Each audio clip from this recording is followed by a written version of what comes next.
প্রিয় কোরআন শিক্ষার্থী বন্ধুগণ, আজকে আপনাদেরকে একটি গুরুত্বপূর্ণ মত শিখাবো। আমরা যখন সাধারণত বলি মত মোট 10 প্রকার, এই 10 প্রকার যদি আমরা মত যে কিতাবে লেখা আছে মত মোট 10 প্রকার, ওই কিতাবের ভিতরে এই মতটা লেখা নাই, এখানে লেখা আছে মধ্যে ইয়ত। অত আসলে আমরা বুঝতে অসুবিধা হবে, আমরা বাঙালি মানুষ তো সোজাই বুঝি, মধ্যে এওয়াজ বলি, মধ্যে এওয়াজ।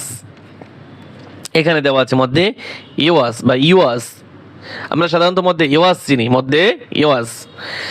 তাই যে কিতাবের ভিতরে লেখা আছে মদ মোট 10 প্রকার, ওই কিতাবের ভিতরে এই মদটা সাধারণত থাকে না। কেন থাকে না সেটা আমার কাছে উত্তর নাই, কিন্তু এখানে যে মদ হবে তাতে কারো কোনো সন্দেহ নাই।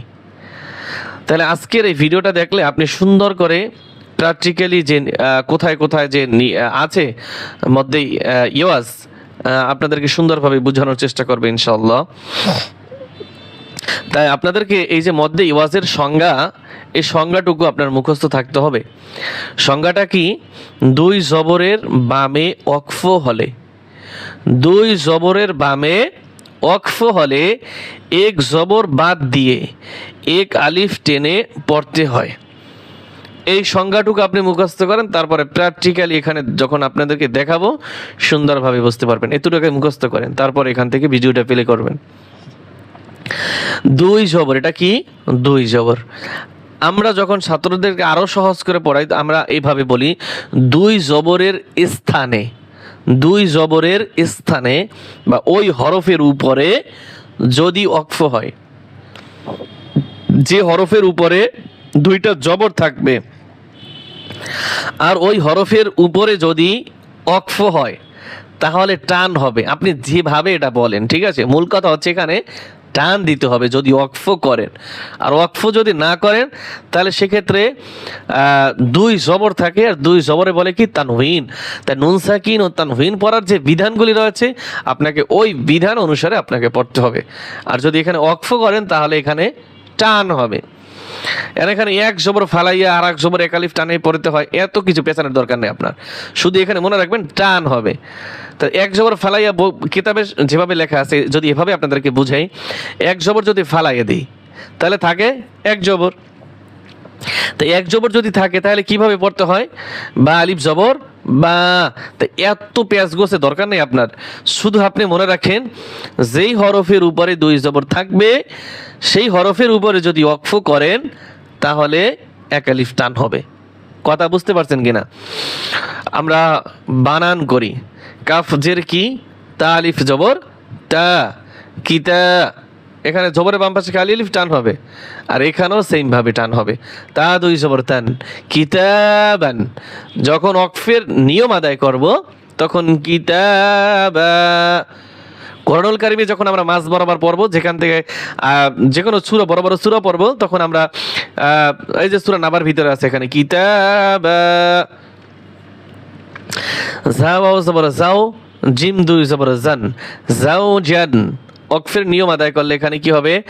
যাও জা, যাও জা, জা জা হবে, জা জান হবে না। সৎ ওয়াও জবর সও, মিম 2 জবর মান, সওমান, সওমা টান হবে। কাফিয়া জবর কাই, দাল 2 জবর দান, কাইদান। ওয়াকফ করলে কি হবে? এখানে কাইদা, কাইদা টান হবে। হাজির হি, সিন আলিফ জবর সা, হিসা, বা 2 জবর বান, হিসাবান। ওয়াকফ করলে টান হবে, হিসাবা, হিসাবা। লাম জের বা, আলিফ জবর বা, লিবা, সিন 2 জবর সান, লিবাসান। ওয়াকফ করলে টান হবে, লিবাসা, লিবাসা। কাফ জের কি? র আলিফ জবর র, কি র, মিম 2 জবর মান, কি র মান। ওয়াকফ করলে টান হবে, কি র মা। صاد صاد জবর স, আলিফ জবর ওয়া, সওয়াবা 2 জবর বান, সওয়াবান। ওয়াকফ করলে কি হবে? সওয়াবা, বা টান হবে। এটা হচ্ছে শব্দ এগুলো। আর নিচে দেখেন আয়াত আছে, সম্পূর্ণ আয়াত আছে। আমরা কিভাবে আয়াতগুলি পড়ব, এটা একটা সুন্দর কিতাব। আপনারা যদি এই কিতাবটি সংগ্রহ করতে চান, এই কিতাবটা আমার না, আমি আপনাদেরকে লিংক দিয়ে দিব। আপনারা আমার কাছে নক করবেন, কমেন্ট বক্সে নক করবেন। والجبال أوتادا دا টান দেব والجبال أوتادا وجعلنا نومكم سباتا টান হবে وجعلنا نومكم سباتا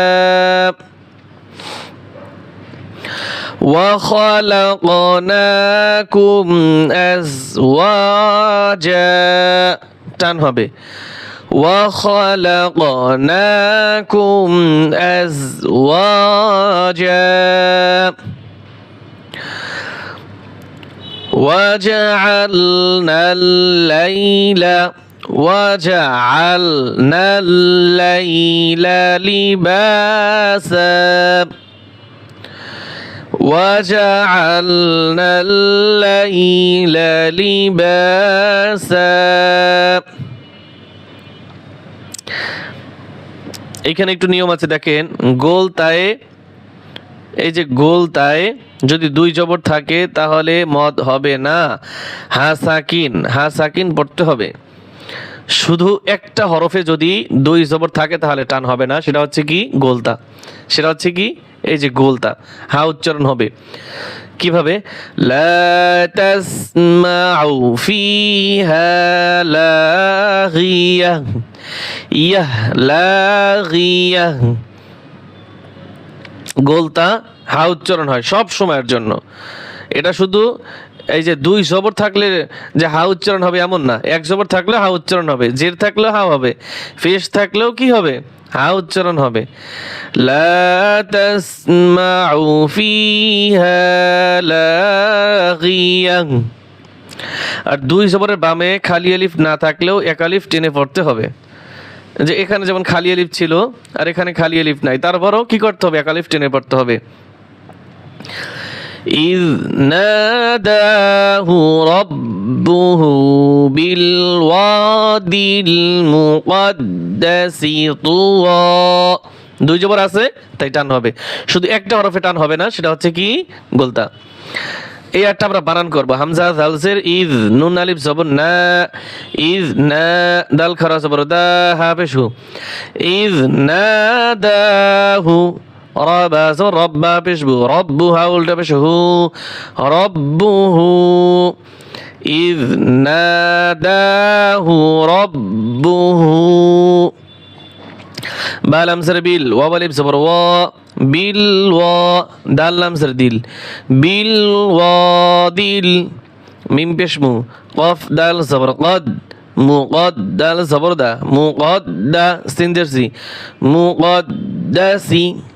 ত পেশ তু, ওয়াও দুই জবর ওয়ান, তু ওয়ান। যখন ওয়াকফ করব তখন তু ওয়া। إذ ناداه ربه بالوادي المقدس طوى।